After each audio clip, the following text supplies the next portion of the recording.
আল্লাহ রাসূল বলছেন লা তুবাশিরুল মারাতু আল মারাতা, একজন মহিলার গায়ে হাত লাগাতে পারে না।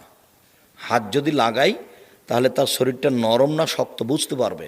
ফাতানা থালে যাও যে কান্নয়ান জুড়ে ইলাইহা, তখন কোনো সময়ে তার স্বামীকে বলবে যে সাবিহা আয়েশার হাতটা এত নরম, তখন তার স্বামী তাকে অন্তরের চোখে দেখবে। একটা মেয়েকে অন্তরের চোখে দেখা হারাম, এ কথা মুহাম্মদ সাল্লাল্লাহু আলাইহি ওয়াসাল্লাম বলেন।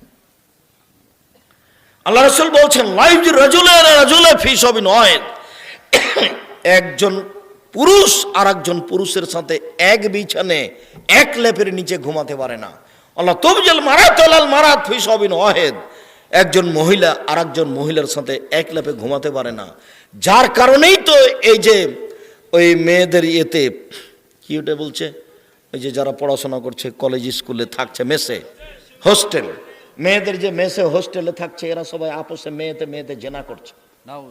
নাউজুবিল্লাহ। কত প্রায় 999 যে মেয়ে জেনাকারিনী, মহিলার সাথে মহিলা জেনায় লিপ্ত। রাসূল সাল্লাল্লাহু আলাইহি ওয়াসাল্লাম বলছেন আমার জীবনে বড় ভয়, এটাই আমি জাতির সামনে আশঙ্কা পোষণ করে গেলাম, আমার উম্মত গোপন পাপে লিপ্ত হবে, এটাই আমার ভয়। আমার উম্মত গোপন পাপে লিপ্ত হবে, এটাই হলো ভয়। পুরুষ পুরুষের সাথে জেনা করছে, নারী নারীর সাথে জেনা করছে, মোবাইলে দিন রাত ল্যাংটা মেয়ে দেখছে, তার জীবনে এটাই আশঙ্কা, এটাই বড় ভয়, যেটা বাস্তব মানুষ করছে।